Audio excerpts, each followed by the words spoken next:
when it comes to just young men growing up in urban environments, glasses, what do you think somebody could have said to you to keep you from hustling or trapping like you did early on in the game to steer you down a different path? Yeah, I'd had a free ride to college. Because I was capable, but college cost money. Yeah. You know what I mean? And I was trying to figure out how to get some money. And my mom went to prison at the time. We didn't have a bunch of money. I mean, she had barely came home, so I was hustling to actually make money to go to school. And the money became so substantial that going to school, you know, you're an ignorant mind at 17, 18 years old. You're not thinking fully. I'm not even thinking about 4 years later. I'm thinking about tomorrow. And then you start making money. And you like, okay, pharmacists make roughly $1,200 a week at that time, $60,000 a year. Yeah. I'm making $1,200 in 2 and 3 days. You know what I mean? And you're not thinking at that young mind about what it looks like, prison, possibly death, all this shit. You just like, I need to make money because your whole life you were taught to make money. Yeah. So for me specifically, if I'd have got a free ride to school, then I'd have been at Azusa Pacific to be a pharmacist. But once money became a play and I found a way to make some money, you know what I mean? And that money started being real money. Now we got decisions to make on an 18-year-old mind. When you said your mama was in prison, you know, a lot of folks had to deal with their fathers being in prison. I mean, how did it impact you with your mama being in there?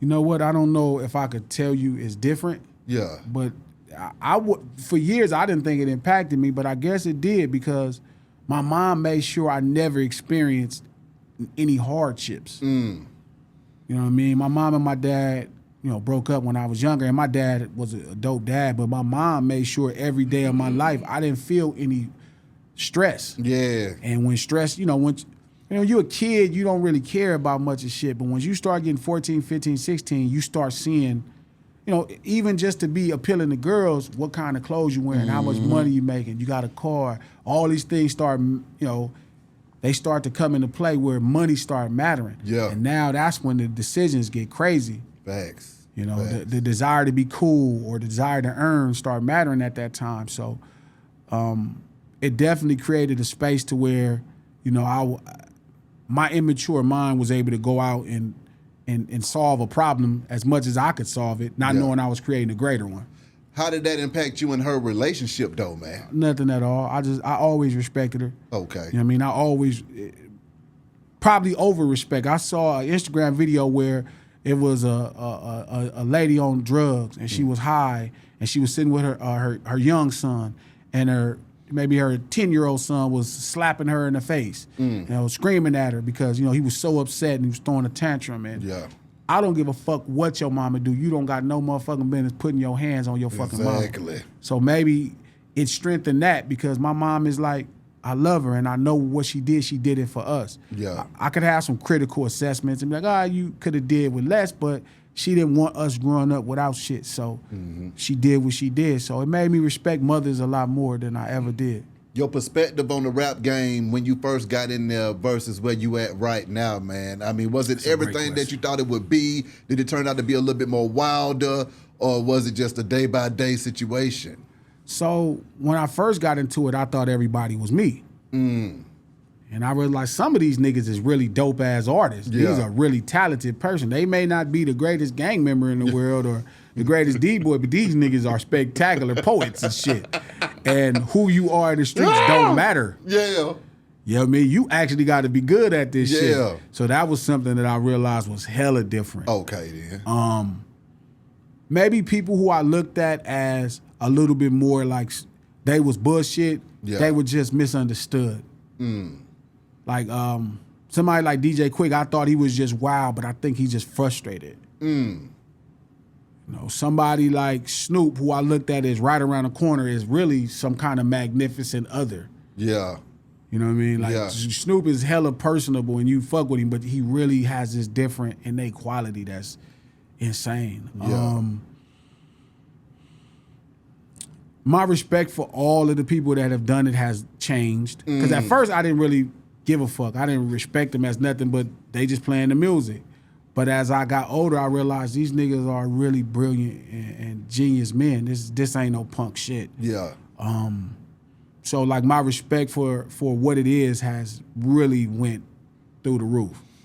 You spoke earlier about DJ Quik, though, man. Sure. I mean, what do you feel like he brought to the game? Because even an A-Town boy such as myself, I was bumping some DJ Quik back in the day too, sir. Yeah. So, I mean, what was it like for you seeing him going crazy during that heyday time? And what do you think he brought to the game? And do you think that he gets the respect that he deserves being one of the forefathers out there? It's impossible. He could never get the respect he deserved. Okay. It's impossible because you would have to understand music to understand what he does. You would have to understand the history. You would have to understand Michael Jackson's. You have to understand what Rick James meant to Michael Jackson and Prince. Yeah. To understand what Quik means to music and West Coast music in general. And most people ain't gonna get that. Yeah. And that's probably the most frustrating thing for him. A lot of people see him wilding out and tripping, but you don't understand what he sees. He sees everything he is and everybody else making tons of money off of everything that he started and he is. And that's a frustrating thing. That's a frustrating thing. I couldn't imagine what it's like to be him. You know what I mean? So, but he could never get the respect he deserved because nobody I'm barely starting to I've been understanding it for the last 5-6 years, and every day I learn something more and more to where it's like, damn, this nigga is really like Rick James. Like Rick James became like. People don't know how great Rick James is as a musical talent. Exactly. People think Rick, like I was explaining it to someone that Prince and Michael Jackson took a lot from Rick James. Yeah. Right? And people couldn't understand it because they seen some stories about a keyboard and they don't realize he took that keyboard and made a record bigger than all Prince's records. Yeah. Like this is how great he was. And so they think, well, he's not that good. That's why he didn't go as far as Prince and Michael Jackson, not realizing MTV wouldn't play his videos. Exactly. At a time when MTV started programming mainstream America. Yeah. You know what I mean? And then Prince and Michael Jackson was able to ride that wave and Rick didn't get that. So it's hard for people to understand what DJ Quik means to music. It's hard, and I could imagine how frustrated it is for him to see it. And people don't get what he's saying. They think it's a tantrum and they don't know. But just like me, every day I learn more and more what he really represents. And it's like, it's hard. It's hard to be that great. Like Rick James, it's hard to be that great, and people don't get it. What do you think it is? What do you think is that special sauce or those commonalities between all of those artists, including yourself, that allows y'all to be great? So you have to study. Like nobody talks about this when I came into hip hop. Nobody said you have to study. Yeah. You have to study. You have to study records and you have to study artistry. Right? So everybody I'm naming has studied. You got to be a little batshit crazy because people, like when I make a statement specifically explaining how Drake is in hip hop and he's mainstream rap, people gonna think of it as batshit crazy. They're like, well, he's rapping. But it's like my look is a lot deeper. My lens is much more focused onto what it is. So you got to study. You got to be batshit crazy, and you have to just be like your perseverance needs to be at like godly levels. you gotta just go. You know what I'm saying? I'm with you on that. You gotta go. Yeah. You gotta just go. You gotta go. And when you go, you gotta go. You gotta go to work. You gotta go. Exactly. And I think those are the things that allow those men to become who they were.